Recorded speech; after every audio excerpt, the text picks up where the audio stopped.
Assalamualaikum warahmatullahi wabarakatuh. Selamat pagi Bapak, Ibu, rekan-rekan semua. Perkenalkan, nama saya Ari Wahyudi. Saya mahasiswa BINUS online dengan nomor induk mahasiswa 2602333710. Adapun saya kelas DSDA, dan pada hari ini saya akan mempresentasikan project based learning, yaitu mengenai karakter building kewarganegaraan dengan judul peran negara dan masyarakat dalam penanggulangan perubahan iklim yang aktif untuk implementasi SDGs nomor 13. Adapun latar belakang masalah, perubahan iklim merupakan tantangan global yang semakin nyata. Itu ditandai dengan meningkatnya suhu bumi, kemudian bencana alam dan gangguan terhadap ekosistem serta kehidupan manusia.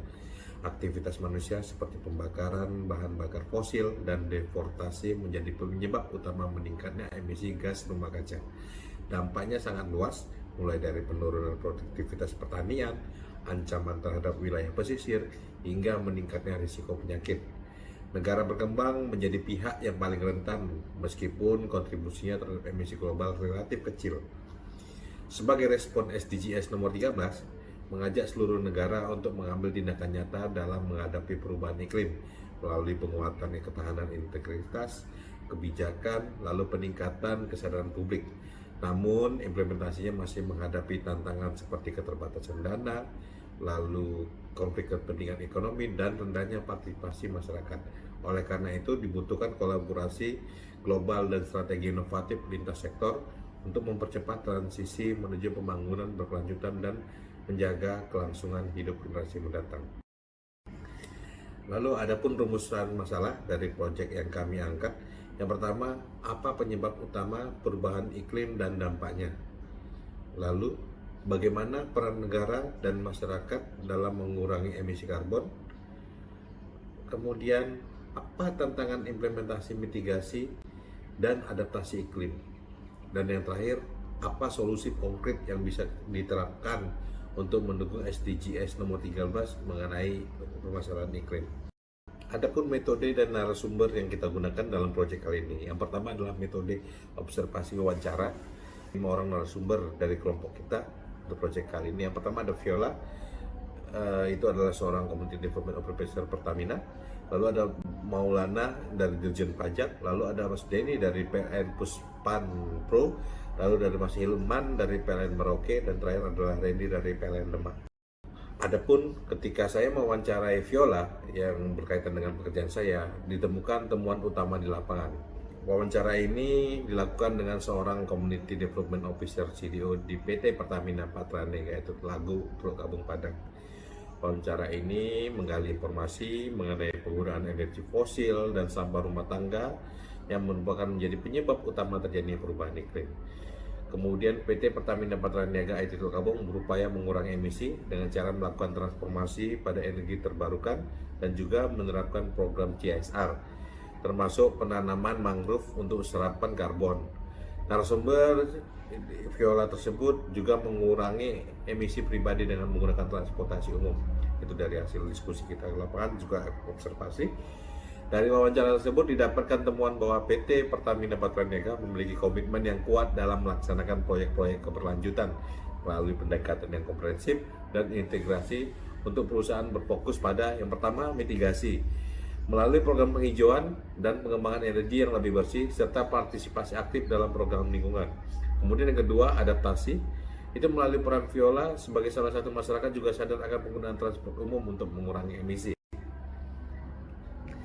Dari temuan lapangan tersebut, dari interview, kemudian dari proyek-proyek dari beberapa narasumber, lalu observasi lapangan, kita membuat solusi dari konkret untuk permasalahan ini.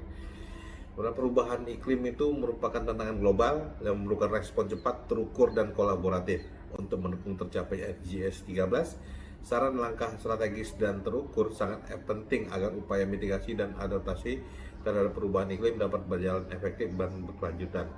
Adapun solusinya yang pertama, pemerintah perlu memperkuat kebijakan yang mendukung transisi energi bersih, seperti insentif untuk energi terbarukan dan pengurangan ketergantungan pada bahan bakar fosil. Regulasi yang jelas dan konsisten akan memberikan kepastian bagi pelaku usaha dan masyarakat dalam berkontribusi terhadap pengurangan emisi karbon. Yang kedua, Sektor swasta harus dilibatkan secara aktif melalui program tanggung jawab sosial perusahaan CSR, berfokus pada pelestarian lingkungan seperti penanaman mangrove, pengelolaan limbah, efisiensi energi. Itu adalah contoh-contoh program dari perusahaan yang dapat diterapkan. Lalu kolaborasi antar pemerintah dan swasta dan masyarakat sipil akan memperkuat dampak dari setiap inisiatif yang dilakukan. Kemudian yang ketiga, edukasi dan literasi iklim kepada masyarakat harus ditingkatkan. Kesadaran publik tentang dampak perubahan iklim dan peran individu dalam mengurangi sangat penting. Bisa dilakukan kampanye digital, masukkan ke dalam kurikulum pendidikan dan pelatihan komunitas dapat menjadi sarana efektif untuk membangun kesadaran kolektif. Sebagai kesimpulan kami, keberhasilan pencapaian SDGs 13 nomor 13 sangat bergantung pada sinergi antara kebijakan yang tepat, partisipasi aktif semua pihak, dan kesadaran masyarakat.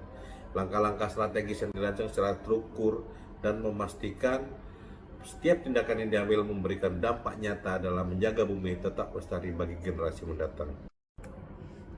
Untuk refleksi pribadi saya, di dalam proyek tugas kewargaan kali ini saya merasa mendapatkan banyak pelajaran berharga di mana terdapat fenomena masalah terutama mengenai pentingnya peran individu dan perusahaan dalam menghadapi perubahan iklim serta mengkoordinasikan kegiatan dengan baik, tetapi juga menekankan urgensi transisi ke energi terbarukan seperti energi surya yang membuka wawasan saya tentang solusi konkret untuk mengurangi emisi karbon. Saya juga terkesan dengan pemaparan Sudari Viola yang saya interview. Dia menjelaskan bahwa penggunaan energi fosil dan sampah rumah tangga merupakan penyebab utama perubahan iklim. Hal ini membuat saya lebih sadar bahwa tindakan sehari-hari kita, sekecil apapun, dapat berdampak besar terhadap lingkungan. Dari narasumber, saya belajar juga bahwa PT Pertamina Patraniaga IT Tulkabung, tempat dia bekerja juga saya bekerja, telah melakukan berbagai upaya nyata, seperti transformasi energi dan program CSR terhadap lingkungan-lingkungan. Secara pribadi, saya merasa terdorong untuk mulai melakukan perubahan kecil, seperti mengurangi penggunaan plastik, memilah sampah, dan lebih bijak dalam menggunakan energi. Refleksi ini menjadi pengingat bahwa perubahan besar dimulai dari kesadaran dan tindakan yang lebih konsisten. Sebagai penutup, mari kita sadari bahwa perubahan iklim bukan lagi ancaman masa depan, melainkan kenyataan yang kita hadapin hari ini. Melalui SDGs nomor 13, kita diajak untuk bertindak bersama, mengurangi emisi, memperkuat ketahanan, dan membangun masa depan yang berkelanjutan. Karena menjaga bumi bukan hanya tanggung jawab satu pihak, tetapi komitmen kita semua demi generasi yang akan datang. Terima kasih, selamat pagi, wassalamualaikum warahmatullahi wabarakatuh.